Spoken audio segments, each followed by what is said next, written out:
Sulla cima del Gargano, in quella terra di Puglia che guarda il mare e sfiora il cielo, esiste un luogo dove il tempo sembra essersi fermato. Monte Sant'Angelo non è solo un borgo di pietra bianca avvolto nel vento e nella preghiera. È un ponte tra il visibile e l'invisibile, un luogo in cui da secoli l'uomo cerca il divino e forse lo trova. Qui, tra i vicoli che profumano di incenso e roccia antica, si erge il santuario di San Michele Arcangelo, una grotta che, la leggenda vuole, consacrata non da mano d'uomo, ma dallo stesso principe delle milizie celesti. Un santuario scavato nel ventre della terra, eppure rivolto al cielo. Una contraddizione apparente che nasconde un mistero profondo. Fin dal V secolo, pellegrini, re, crociati e papi si sono inginocchiati davanti a questa cavità naturale, mossi da una forza invisibile che li chiamava qui. Dicono che, quando scendi nella grotta, il silenzio cambia. L'aria diventa più densa, più viva, e chi vi entra con il cuore aperto, credente o meno, sente qualcosa di diverso, come se una presenza antica lo stesse osservando. Monte Sant'Angelo è un luogo che non si limita a raccontare la fede, la fa percepire, la fa vibrare nelle pietre, nei suoni, nei simboli. È il cuore pulsante di un culto millenario dedicato all'Arcangelo Michele, l'essere di luce che impugna la spada di Dio per combattere le tenebre. Ma qui, nel profondo del Gargano, quella spada non serve a uccidere, serve a separare la luce dall'ombra, la verità dall'illusione. Eppure, dietro la solennità della fede, Monte Sant'Angelo custodisce leggende, miracoli e misteri. Si racconta di luci inspiegabili nella notte, di voci che sussurrano nella grotta, di guarigioni improvvise. C'è chi giura di aver sentito il battito d'ali di Michele, come un vento che passa e poi tace. C'è chi è tornato da quel luogo diverso, come se avesse lasciato lì una parte della propria oscurità. Questo video, o meglio, questo viaggio, ci porterà dentro la storia e il simbolo di Monte Sant'Angelo, tra apparizioni divine, segni nascosti nella pietra, racconti di fede e di paura, e il linguaggio segreto con cui gli angeli forse ancora ci parlano. Perché qui, dove la roccia incontra il cielo, sembra davvero che l'Eterno respiri ancora.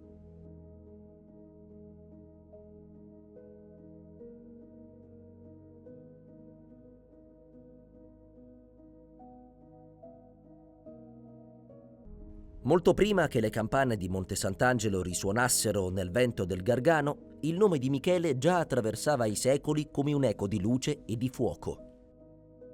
Il suo nome, in ebraico Micael, significa «chi è come Dio?» Non una domanda, ma una sfida. Un grido che riecheggia nei cieli ogni volta che il bene e il male si scontrano. Nelle scritture, Michele è il principe delle milizie celesti, il guerriero di Dio, l'angelo che impugna la spada contro le forze oscure. È lui che, secondo l'Apocalisse, affronta Lucifero, simbolo del male, e lo scaccia dal cielo. Ma non è solo un guerriero, è anche guida delle anime, custode della giustizia e, in molte tradizioni, psicopompo, colui che accompagna le anime dei giusti verso la luce.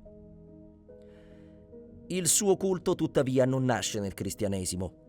Le radici di Michele affondano in tempi ben più antichi, quando i popoli veneravano esseri alati come intermediari tra cielo e terra. Gli antichi persiani adoravano Mitra, dio della luce e della verità, raffigurato con una spada e un toro, due simboli che, non a caso, ritroveremo nel primo miracolo del Gargano. Nelle religioni misteriche del mondo greco-romano, l'idea del difensore della giustizia divina era già viva. Quando il cristianesimo si diffonde, Michele eredita e trasforma quella funzione, non più un dio tra gli dei, ma il messaggero e il braccio armato dell'unico Dio. Dal IV secolo il culto micaelico si diffonde rapidamente in Oriente e in Occidente. A Costantinopoli Michele diventa il protettore dell'impero bizantino. A Roma è venerato sul Castel Sant'Angelo, dove, secondo la tradizione, apparve per fermare una pestilenza. E poi, misteriosamente, il suo culto comincia a manifestarsi lungo una linea invisibile, una traiettoria sacra che attraversa l'Europa e il Mediterraneo. È la linea sacra di San Michele, un allineamento geografico che unisce 7 santuari dedicati all'Arcangelo, dalla remota isola di Skellig Michael in Irlanda fino al Monte Carmelo in Israele. E Monte Sant'Angelo, nel cuore del Gargano, è esattamente al centro di questa linea perfetta, orientata con una precisione che ha lasciato stupiti storici e geografi. Leggenda vuole che questa linea rappresenti il colpo di spada con cui Michele scacciò Satana dal cielo e che segni la via della luce, la lotta tra verità e oscurità che attraversa il mondo. Per altri invece è un antico asse energetico, un percorso carico di vibrazioni telluriche che da millenni attira a luoghi di culto e meditazione. Forse entrambe le cose sono vere. Forse, come accade spesso nei luoghi di potere spirituale, il simbolo e la scienza si incontrano nel mistero. In ogni epoca l'immagine di Michele ha assunto una forma diversa, ma il suo significato profondo non è mai cambiato.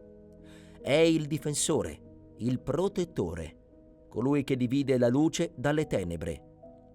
Per i monaci del Medioevo era l'angelo che combatteva i demoni interiori, per i cavalieri crociati il patrono delle battaglie giuste, per i pellegrini la meta di un cammino verso la purificazione. Quando il suo culto arriva sul Gargano, incontra un popolo rude, abituato alla pietra e al silenzio, ma aperto al sacro. È qui che Michele sceglie di manifestarsi non in un tempio d'oro, ma in una grotta, un luogo primordiale, simbolo del grembo della terra e dell'intimità con il divino. Un angelo di luce che appare nel buio, il paradosso perfetto della fede. Monte Sant'Angelo non sarà quindi solo una tappa della storia cristiana, ma un punto d'incontro tra mondi, tra Oriente e Occidente, tra terra e cielo, tra ciò che è visibile e ciò che resta nascosto. E forse è proprio per questo che ancora oggi, dopo più di 15 secoli, il suo nome continua a risuonare come una promessa. Michele, chi è come Dio? Ogni leggenda nasce da un segno.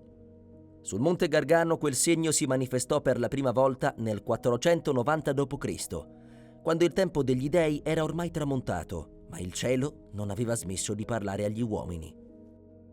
Fu allora che l'arcangelo Michele scelse di apparire non tra le nuvole del paradiso, ma dentro una grotta, scavata nella roccia viva, nascosta tra i venti del promontorio pugliese. La storia inizia con un pastore del luogo, Gargano, proprietario di un grande gregge. Un giorno uno dei suoi tori migliori si allontanò dal branco e scomparve. Dopo giorni di ricerche, l'animale fu ritrovato inginocchiato all'ingresso di una grotta, come in preghiera. I pastori, stupiti, tentarono di farlo uscire, ma il toro sembrava incantato da una forza invisibile. Irritato, Gargano scoccò una freccia per colpire l'animale, ma la freccia, come sospinta da un vento contrario, tornò indietro e ferì lui stesso. Il prodigio spaventò gli abitanti, che corsero dal vescovo di Siponto. Dopo 3 giorni di digiuno e preghiera, il vescovo ebbe una visione. L'arcangelo Michele gli apparve in sogno, avvolto in una luce che nessun occhio umano poteva sopportare. Disse: «Io sono Michele Arcangelo, e quella grotta è mia. Lì dove la terra si apre, il cielo discende». Così iniziò la leggenda di Monte Sant'Angelo. Il toro, simbolo di potenza e sacrificio, era divenuto lo strumento del divino e la grotta, luogo oscuro e profondo, era stata scelta come dimora della luce. 2 anni dopo, nel 492 d.C., una nuova minaccia incombeva sul Gargano. L'esercito dei Bizantini, ostile ai Longobardi, avanzava verso Siponto. Il vescovo, disperato, implorò l'aiuto dell'arcangelo. Michele gli apparve di nuovo e gli disse: «Domani, nella 4ª ora del giorno, io combatterò al tuo fianco». Quando l'alba salì sulle colline del Gargano, una tempesta di fulmini si abbatté sugli invasori. Si dice che dal cielo si udissero rumori di spade, clamori di eserciti invisibili. I bizantini, atterriti, fuggirono. I Longobardi, vedendo la vittoria, entrarono nella grotta e trovarono sul pavimento impronte di piedi alati, segno della presenza celeste. Da quel giorno Michele fu venerato come difensore del Gargano, il protettore di chi combatte per la giustizia. La sua spada, simbolo di luce divina, divenne anche arma spirituale, quella che separa la verità dall'inganno. Ma la grotta rimaneva ancora inaccessibile. Il vescovo di Siponto esitava a consacrarla, temendo di profanare un luogo così misterioso. Fu allora che nel 493 d.C. l'arcangelo apparve per la terza volta e disse: «Non è necessario che voi consacriate questa chiesa, io stesso l'ho santificata con la mia presenza». Quando il vescovo e i fedeli entrarono finalmente nella grotta, trovarono un altare di pietra coperto da un drappo rosso e una croce di cristallo poggiata sopra. Chi era entrato per primo raccontò che l'aria era diversa, non pesante e umida come in ogni altra caverna, ma leggera e profumata, come se la grotta respirasse insieme agli angeli. Da allora Monte Sant'Angelo divenne l'unica chiesa al mondo non consacrata da mano d'uomo, ma direttamente da un essere celeste. Ogni pietra, ogni stilla d'acqua che scende dalle pareti è considerata sacra. Ancora oggi chi vi entra scende con rispetto, come se camminasse in un luogo che non appartiene del tutto a questo mondo. Molti secoli più tardi, nel 1656, la Puglia era devastata da una terribile peste. Il popolo stremato implorava la misericordia divina. Fu allora che l'arcangelo apparve di nuovo, questa volta al vescovo Alfonso Puccinelli.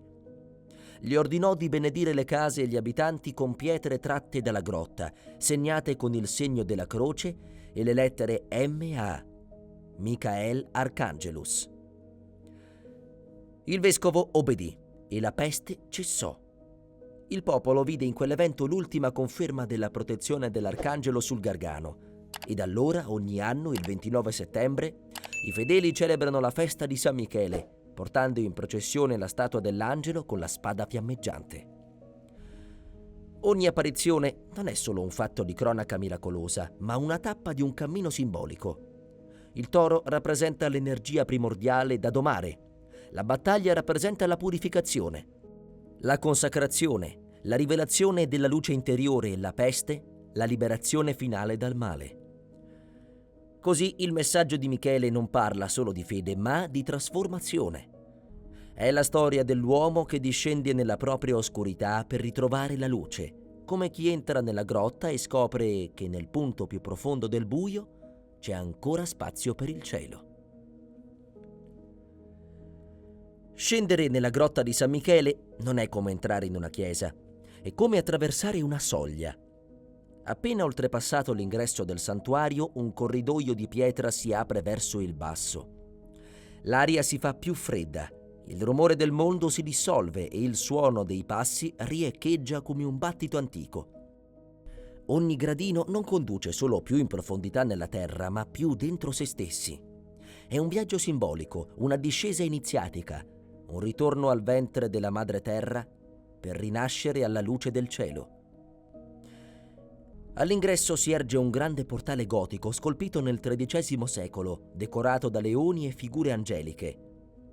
I leoni che lo sorvegliano non sono solo elementi artistici, rappresentano la forza spirituale che difende il luogo sacro. Sono i guardiani della soglia, simboli della potenza divina che protegge chi entra con cuore puro e respinge chi porta con sé l'inganno.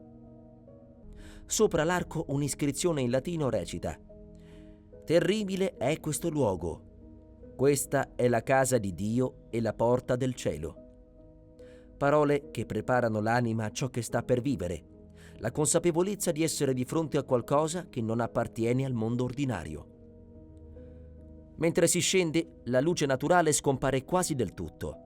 Solo torce e lampade rischiarano le pareti di roccia umida, dove si intravedono croci incise dai pellegrini nel corso dei secoli. È un cammino che simboleggia la discesa nell'inconscio, nel lato oscuro dell'essere, prima di incontrare la verità. e poi improvvisamente il corridoio si apre. Davanti a te la grotta. Un vasto spazio scavato nella pietra viva, dove le pareti sembrano respirare. Gocce d'acqua scendono dal soffitto come lacrime di tempo.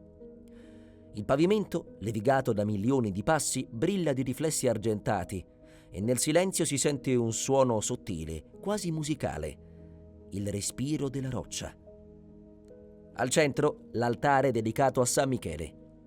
Dietro di esso una statua dell'arcangelo, elmo dorato, spada sguainata, sguardo fiero. Ma non c'è traccia di violenza nel suo volto, è la fermezza di chi combatte solo per la giustizia.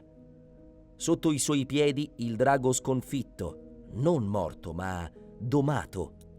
È la vittoria dello spirito sulla materia, dell'anima sulla paura. Ogni elemento dell'altare è carico di simbolismo. La spada rappresenta la luce della verità che squarcia le tenebre, il mantello rosso, la forza divina che protegge, le ali spiegate, la libertà dello spirito. Nella tradizione cristiana, Michele è colui che pesa le anime e nella grotta, che ricorda una bilancia naturale sospesa tra alto e basso, questo simbolo diventa vivido. È come se il visitatore stesso venisse misurato, non nel corpo ma nel cuore. Dalle pareti della grotta scorre ancora oggi una sottile vena d'acqua. I fedeli la raccolgono come reliquia, convinti delle sue virtù taumaturgiche. Ma anche qui la simbologia è antica. L'acqua che sgorga dal ventre della terra è il segno della purificazione, dell'avacro spirituale che prepara l'incontro col divino. La pietra invece rappresenta la stabilità dell'eterno, la materia che diventa veicolo di fede. Acqua e pietra, femminile e maschile, fluido e solido, si uniscono nella grotta come il cielo e la terra che Michele tiene in equilibrio. La grotta è immersa nel buio, ma piccoli varchi permettono alla luce di filtrare dall'alto. Non è una semplice scelta architettonica, è un linguaggio. La luce che penetra nell'oscurità rappresenta l'irruzione del divino nella materia, il momento in cui la grazia illumina l'anima umana. Ogni raggio di sole diventa un messaggio silenzioso, un simbolo di risveglio. Molti pellegrini raccontano di aver percepito in certi momenti una presenza luminosa, non una figura visibile, ma un chiarore interiore, una sensazione di pace profonda, come se l'angelo non fosse una statua di pietra, ma un'energia viva che si manifesta in chi lo cerca. Sulle pareti, antiche iscrizioni longobarde e latine raccontano la devozione dei secoli. Re, cavalieri, pellegrini hanno inciso i loro nomi accanto a simboli di fede. Molti lasciavano sul pavimento segni a forma di piede, per dire «Ho camminato sul terreno dell'angelo». Era un modo per legare il proprio destino a quello del santo guerriero, per chiedere protezione e coraggio. Ogni incisione, ogni pietra consumata dal tocco umano è parte di un dialogo millenario tra l'uomo e il sacro. Non è un museo, ma un organismo vivente, dove la fede si deposita come polvere d'oro sulle pareti. Quando si risale alla luce del giorno, il mondo appare diverso. La mente è più silenziosa, il cuore più leggero. La grotta di San Michele non lascia mai indifferenti. È un rito di passaggio, un incontro con il mistero. Scendere e risalire, come morire e rinascere.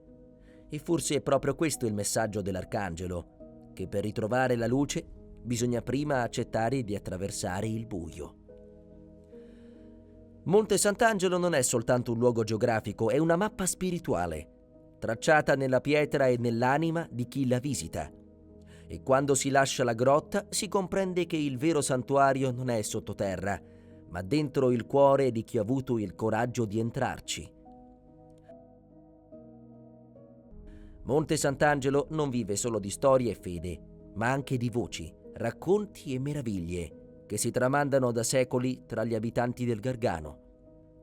Ogni pietra, ogni vicolo del borgo sembra custodire una storia, e ogni storia a modo suo sussurra il nome dell'arcangelo Michele.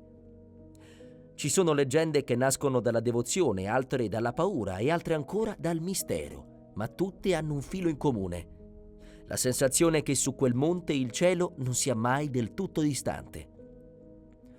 Si dice che nelle notti di preghiera, quando la grotta è immersa nel silenzio e i pellegrini dormono nel santuario, alcuni abbiano udito un suono lontano, come un battito d'ali possente o un coro che si leva da sotto la terra. Non parole, ma vibrazioni. Un canto che attraversa la pietra. I monaci medievali che custodivano il luogo scrivevano nei loro diari di aver percepito un vento che canta soave come voce di luce. Molti oggi sorridono di fronte a questi racconti, ma chi ha dormito almeno una volta vicino alla grotta giura che nel cuore della notte, quando il vento del Gargano si infila tra le fessure della montagna, il suono che ne nasce non è un semplice effetto naturale. È come se le ali dell'arcangelo continuassero a sfiorare la terra. Una delle leggende più antiche parla di un uomo che giunse al santuario in un tempo di guerra. Era un soldato, macchiato di colpe e di sangue. Scese nella grotta per chiedere perdono, ma non ebbe il coraggio di pregare. Si inginocchiò in silenzio, sopraffatto dal rimorso. In quel momento la leggenda dice che una luce azzurra si accese dietro l'altare e illuminò l'uomo. Dal buio si udì una voce che sussurrava: «Nessuna ombra è troppo grande per la luce». Quando il soldato si rialzò, le lacrime gli scendevano sul volto, lasciò lì la sua spada e tornò nel mondo come pellegrino. Ancora oggi, dietro l'altare, è conservata una spada antica, arrugginita dal tempo. Molti credono che sia la sua. Un'altra tradizione popolare racconta che le pietre della grotta siano benedette dall'arcangelo stesso. Nei secoli i pellegrini ne raccoglievano piccole schegge e le portavano con sé come talismani di protezione. Si diceva che bastasse tenerne una in casa per tenere lontano il male, le malattie e gli spiriti maligni. Tra i racconti più curiosi c'è quello della spada che non taglia. Si narra che un giovane devoto, desideroso di provare il potere del santo, rubò una piccola spada votiva dal santuario. Appena uscì dalla grotta, inciampò e la lama cadde a terra, spezzandosi in due. Quando il ragazzo cercò di afferrarla, scoprì che la spada era diventata di pietra.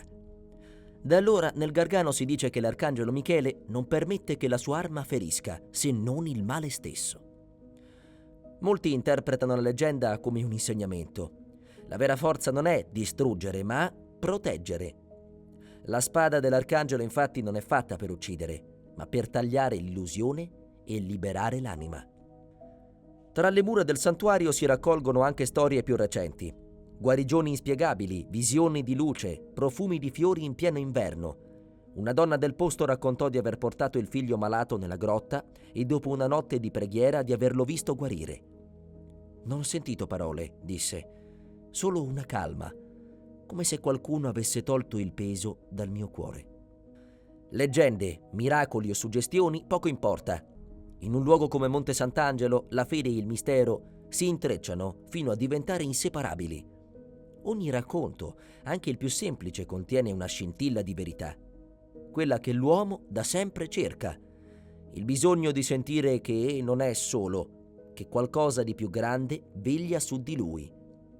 E forse quando il vento del Gargano soffia tra le rocce e fa vibrare le campane del santuario, non è solo il suono dell'aria, è il battito d'ali dell'arcangelo Michele, che ancora oggi passa di lì, silenzioso, ricordando al mondo che la luce non muore mai.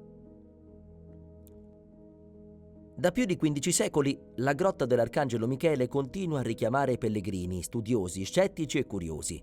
Ma accanto alla fede c'è sempre stato qualcos'altro, il mistero, quella vibrazione invisibile che sfugge a ogni spiegazione razionale. E ancora oggi, nel XXI secolo, Monte Sant'Angelo resta un luogo dove la scienza osserva in silenzio ciò che la spiritualità conosce da sempre. Qualcosa di inspiegabile accade lì sotto.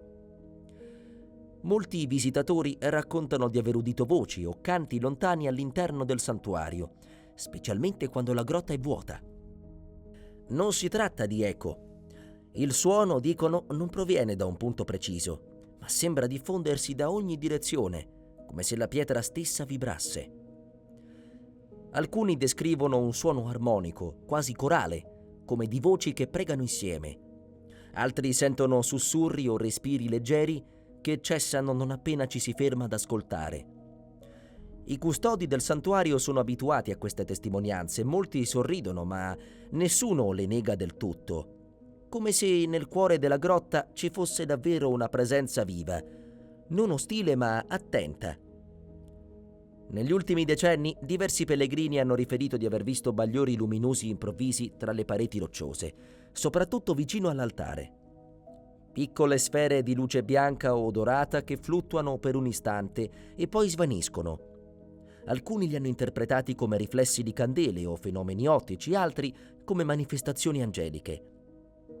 In certe notti di settembre, durante le celebrazioni di San Michele, alcuni fedeli giurano di aver intravisto un'ombra alata riflessa sulle pareti, più grande di qualsiasi uomo, che svanisce nel nulla quando ci si avvicina. Un frate anziano del luogo, interrogato anni fa, rispose semplicemente: «Quando il cielo vuole farsi sentire, non ha bisogno di parole». Anche studiosi di parapsicologia e ricercatori di energie sottili hanno visitato Monte Sant'Angelo. Misurando i campi elettromagnetici nella grotta, alcuni hanno registrato picchi anomali, inspiegabili con le normali cause geologiche. Secondo alcune ipotesi, il santuario sorgerebbe su una linea tellurica, un flusso energetico della Terra che attraversa i punti più sacri del pianeta. Curiosamente, la cosiddetta linea sacra di San Michele, che unisce 7 santuari micaelici dall'Irlanda a Israele, coincide con una linea geodetica che mostra valori geomagnetici particolarmente intensi. C'è chi parla di portale energetico, chi di risonanza spirituale, definizioni diverse per un'unica percezione condivisa. Molti visitatori, anche non credenti, raccontano di aver provato nella grotta una sensazione di pace totale, come se il corpo si alleggerisse e la mente si svuotasse. Non un fenomeno paranormale, forse, ma qualcosa di più sottile. Alcuni volontari del santuario hanno riferito episodi difficili da spiegare. Candele che si accendono da sole, profumi di fiori in pieno inverno, correnti d'aria che attraversano la grotta senza causa apparente. Una donna di Milano, in visita nel 2018, raccontò di aver sentito una mano sfiorarle la spalla mentre pregava, ma accanto a lei non c'era nessuno. Disse: «Non mi sono spaventata, ho sentito solo calore e una grande serenità». Gli scienziati parlano di suggestione, di autosuggestione mistica, eppure chi ha vissuto anche solo per un attimo quella presenza non ha più dubbi. Lì dentro qualcosa c'è. Forse in fondo non importa dare un nome a ciò che accade nel santuario. Ciò che conta è che in un mondo sempre più rumoroso, Monte Sant'Angelo resta uno dei pochi luoghi dove il silenzio parla, e chi vi ascolta davvero giura di udire ancora il sussurro delle ali di Michele che passano nel buio, come un soffio di luce nella notte eterna. Da secoli uomini e donne di ogni luogo camminano verso Monte Sant'Angelo, chi per fede, chi per penitenza, chi solo per curiosità. Ma quasi tutti al termine del viaggio raccontano la stessa cosa: di essere tornati diversi. Il pellegrinaggio al santuario di San Michele non è mai stato soltanto un percorso geografico. È una via dello spirito, un cammino che attraversa la fatica, il silenzio e la speranza.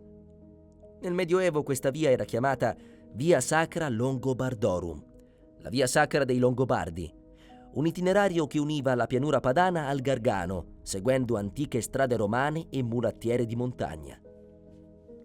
Re e cavalieri, contadini e monaci percorrevano centinaia di chilometri a piedi per raggiungere la grotta dell'Arcangelo, portando con sé solo una bisaccia, una croce e un voto nel cuore. Durante il cammino il pellegrino imparava l'umiltà.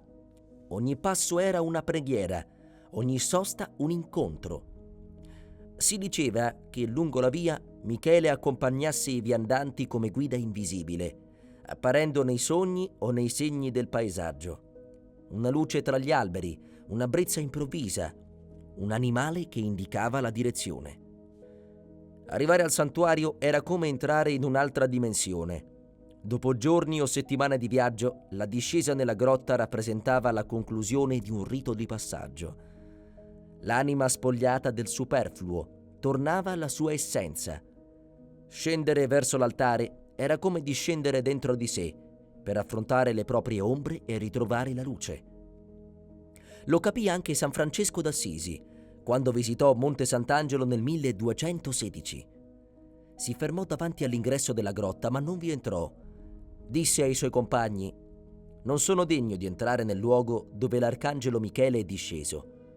E rimase in preghiera all'esterno, con il capo chino.